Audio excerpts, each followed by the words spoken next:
Friends and students, suggestions academy के इस platform पर आपका स्वागत है। आज हम आपके साथ डिस्कस करेंगे कि भाग विधि द्वारा या ट्रेडिशनल मेथड द्वारा वर्गमूल को कैसे निकाला जाता है। ट्रिक्स की सहायता से हमने आपको बताया कि वर्गमूल कैसे निकालते हैं या क्यूब रूट कैसे निकालते हैं या गुणनफल कैसे निकालते हैं।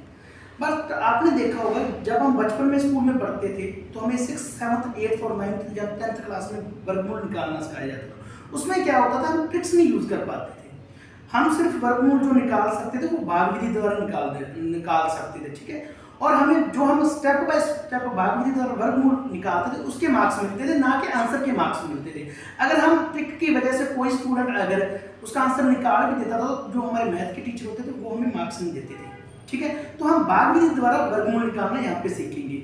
एक बात तो ये, अब कई बार कॉम्पिटिटिव एग्जाम्स में क्या होता है, कॉम्पिटिटिव एग्जाम्स में हमें सिर्फ ट्रिक की सहायता से हम अपना आंसर निकाल सकते हैं, और क्योंकि हम अपना ऑब्जेक्शन वगैरह या वहाँ पे डाल सकते हैं, अपना टिक वगैरह लगा सकते हैं, ठीक है, सिर्फ ट्रिक की वजह से लगा दो।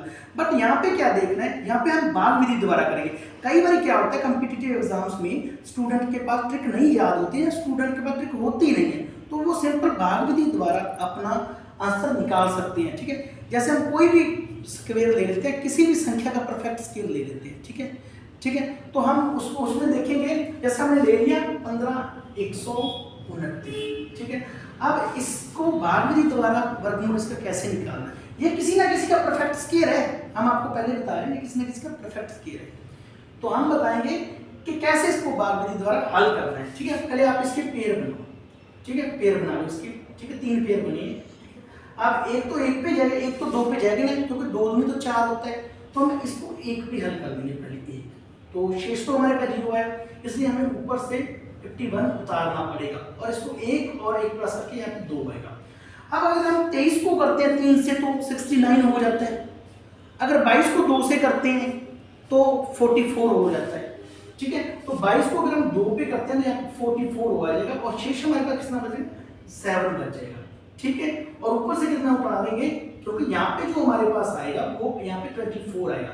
अब 24 तो ज्यादा है और 7 कम है, इसलिए ऊपर से हम उतार देंगे 29, ये वाला पेड़ उतार देंगे, 29 वाला पेड़।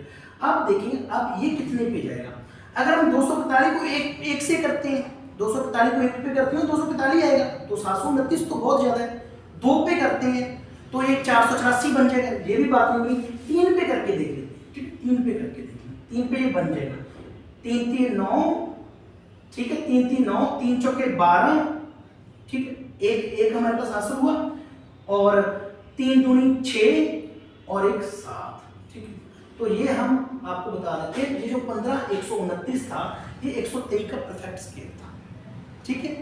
ऐसे ट्रेडिशनल मेथड द्वारा या हम भाग विधि द्वारा अपना वर्गमूल निकाल सकते हैं, और यही पूछा जाता है हमारे से। अगर एक हम और ले लेते हैं, जैसे 55,696 का वर्गमूल कैसे निकालेंगे, ठीक है। ये किसका परफेक्ट स्क्वायर है, हमें यही पता करना है। ट्रिक की सहायता से भी आप कर सकते हो, बट हम यहाँ पे ट्रेडिशनल मेथड की या भाग विधि द्वारा वर्गमूल निकाल रहे हैं, वो यहाँ पे हमें वो निकालना है। तो आप इसके पेयर बना लो, पेयर बना ले, ठीक। अब 5, 1 गुणा 1 तो 1 ही हुआ, ठीक है, और 2 दूनी 4 हुआ, तो 2 पे चला जाएगा, 2 दूनी 4, ऊपर से आया कितना शेष बचा 1, और यहाँ से आ गया 4। अब देखो 1 तो छोटा है 4 बड़ा है, तो ऊपर से 56 उतार लेंगे, ठीक है ना। तो ये कितने पे करें हम, अगर 44 को 4 से करेंगे तो ये तो इससे बड़ा हो जाएगा, 44 को 4 से करेंगे, 43 को 3 से कर लेते हैं, 3 3 9, 4 3 12, ठीक है, 129। हमारे पास बचा कितना, 16 में से 9 गए 7, और 4 में से 2 गए 200, सॉरी हमारे पास 27 बचा, ठीक है। अब यहाँ पे हमारे पास 46 आएगा, क्योंकि इसको तो प्लस करना है, 46 आ जाएगा यहाँ पे तो हमारे पास। अब 27 छोटा है 46 बड़ा है, ऊपर से हम 96 उतार लेंगे, 96, ठीक है। अब ये लगभग कितने पे जाएगा, ठीक है, या तो 4 पे जाएगा या 6 पे जाएगा। अगर 4 पे आप करके भी देख लो उसको 4 पे, ठीक है, 4 चौके 16, 6 चौके 24 और 1 25, ठीक है, 4 चौके 16 और 2 17, 17 56 नहीं बनी नहीं बात, ठीक है।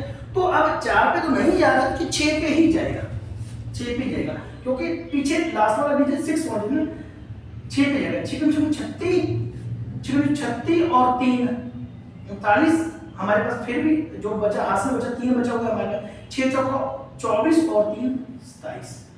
तो ये हमारे पास जो 55,696 था ये हमारे पास था जो ये 236 का परफेक्ट स्केयर था, क्योंकि 2 तो यहाँ पे किया हमने, 3 फिर यहाँ पे किया और 6 से यहाँ पे किया, तो ये 55,696 था जो हमारे पास, ये 236 का परफेक्ट स्केयर था। ये हमने आपके साथ डिस्कस किया कि भाग विधि द्वारा वर्गमूल कैसे निकाला जाता है। So thanks for being with us.